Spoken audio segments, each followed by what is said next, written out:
People have studied the night skies for thousands of years, wondering if another world like ours might be out there.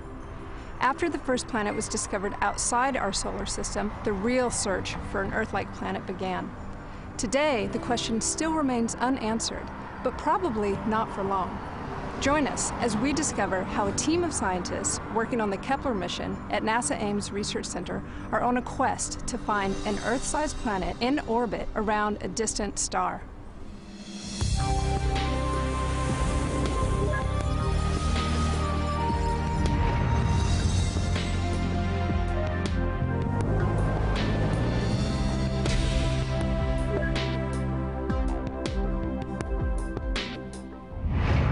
To give us a better idea of how they hunt for alien worlds, let's meet Bill Barucki, principal investigator of the Kepler mission. Bill, can you tell us a little bit about the Kepler mission and how you hunt for planets and stars? Sure, I'd be delighted to. Basically, what we have is a telescope in space that orbits the sun, looks at 150,000 stars constantly, looking to see if a planet crosses any of these stars.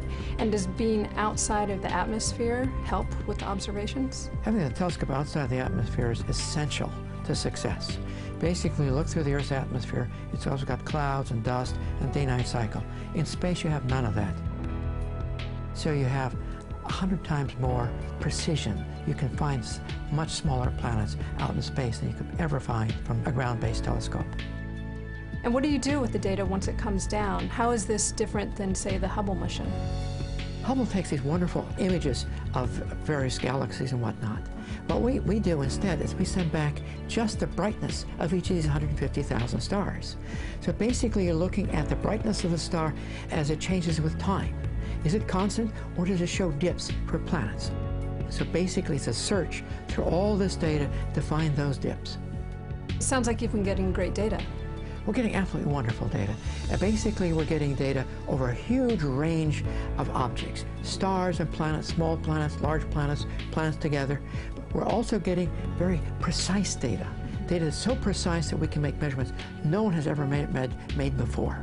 People only dreamed they could make these kinds of measurements. So you're really star explorers. Yeah, we're certainly explorers. And we're going to be rewriting the astronomy books on all the stars we're finding and all the planets we're finding as well. You also see this raining down of points. To tell us more about what's been going on with the Kepler mission, we're here with Natalie Battaglia, Deputy Science Lead. Natalie, how hard is it to see the planets transiting their stars once the science team gets the processed data? Planets about the size of a Neptune or a Jupiter, those are really easy to see. Planets the size of an Earth, however, those are really truly hidden in the noise. In order to see those, we have to make use of this very innovative software pipeline that we've spent years developing, and our pipeline is really exceeding our expectations on this front. What has been some of the real exciting things that you've been able to discover? The year started off with a bang with the discovery of our first rocky planet, Kepler 10b. We followed right on its heels with the discovery of the Kepler 11 system, where you've got 6 planets packed so close to their parent star. 5 of them are within a radius comparable to Mercury's orbit in our own solar system. So it's something very different than our own solar system, so that was very exciting as well.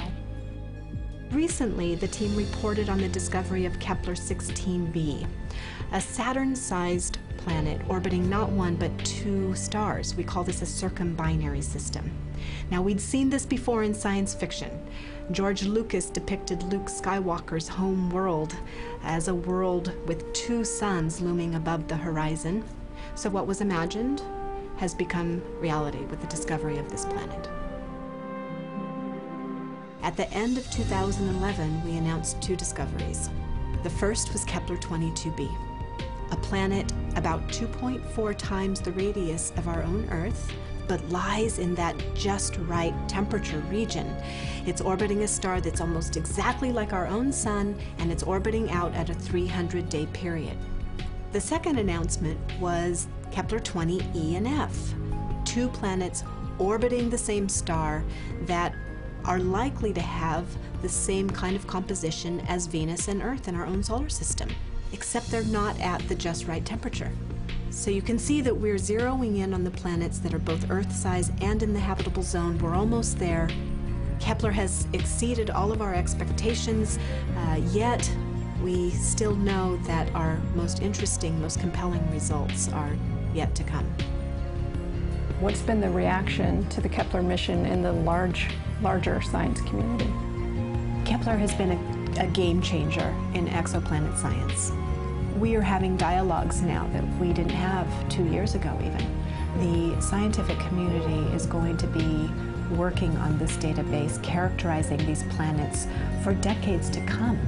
What we will end up with is a deeper understanding of the abundance of Earth-sized, potentially habitable worlds in our galaxy.